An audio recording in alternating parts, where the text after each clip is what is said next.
ဘာမှာလူတည်ဆုံးမှုအများဆုံးလက်နက်ကဘာဖြစ်မလဲအနုမြူဘုံလို့ထင်နေတင်မှားသွားပါလိမ့်မယ်အဲ့ဒါတော့ရုရှားနိုင်ငံထုတ် AK-47 ပါပဲ1949ခုနှစ်မှာမီခေးကလာနစ်ကော့ဖ်ကစတင်တည်ထွင်ခဲ့တာပါထူးခြားတာဒီတနက်ကိုရွှွန့်နေတဲတဲ့ရေတဲ့ဘလောက်ပဲပြစ်ထားပြန်ကောက်ပြီးပြစ်လိုက်ရင်ကြီးမထွက်ဘူးဆိုတာမရှိတလောက်ပါပဲသူက 7.62 into 39mm ဆိုတဲ့ကြီးကိုသုံးပြီး 7.62 ကကြီးစံထိပ်ဖူးရဲ့အချင်း diameter ဖြစ်ပြီးမှ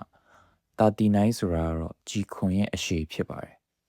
အလေးချိန်အဖြစ်ကြီးမပါရင် 9.65 ပေါင်လေးပြီးမှအလျား35လက်မခန့်ထိရောက်တဲ့အကွာဝေးကတော့မီတာ300မှ400ဝန်းကျင်ဖြစ်ပြီးတမိနစ်လျင်ကြီး600ထွက်နိုင်ပါတယ်AK-47 ရဲ့ A က automat ကိုဆိုလိုပြီးအင်္ဂလိပ်လိုဆိုရင်တော့ automotive လို့အဓိပ္ပာယ်ရပါတယ်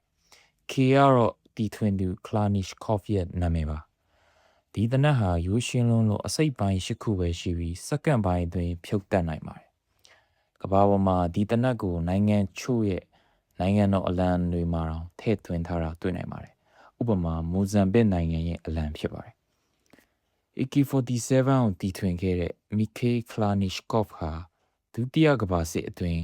တိုက်ပွဲဝင်ခဲ့တဲ့ဆိုဗီယက်စစ်ပြန်တဦးဖြစ်ပါတယ်။သူ့ရဲ့စစ်ပြန်ဘဝနဲ့လက်နက်တီထွင်ဖြစ်ပုံကတော်တော်လေးစိတ်ဝင်စားဖို့လည်းကောင်းပါတယ်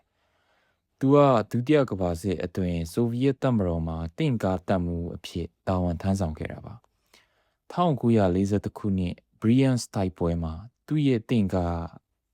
ကြီးထိမှန်ပြီးပခုံးမှာပြင်းထန်တဲ့ဒဏ်ရာရရှိခဲ့ပါတယ်။အဲ့ဒီဒဏ်ရာကြောင့်ပဲသူဟာရှေ့တန်းကနေနောက်တန်းဆေးရုံကိုရောက်သွားခဲ့တာပါ။ဆေးရုံမှာဆေးကုသမှုခံယူနေရင်တခြားဒဏ်ရာရစစ်သားတွေကငါတို့စီမှာဂျာမန်တွေတုံးတယ်လို့မျိုးတစ်ချက်ချင်းရောအဆက်မပြတ်ပါပြစ်လို့ရတဲ့လက်နက်ကောင်းကောင်းလေးဘာလို့မရှိရလဲဆိုပြီးမှညင်းညူတာကိုကြားရနေသူကတနက်ဒီဇိုင်းကိုစတင်ဆွဲခဲ့တာဖြစ်ပါတယ်သူဟာအင်ဂျင်နီယာကျောင်းစင်းတယောက်မဟုတ်ပဲစစ်မြေပြင်ကအတွေ့အကြုံနဲ့စစ်သားတွေရဲ့တကယ်လိုအပ်ချက်ကိုသိတဲ့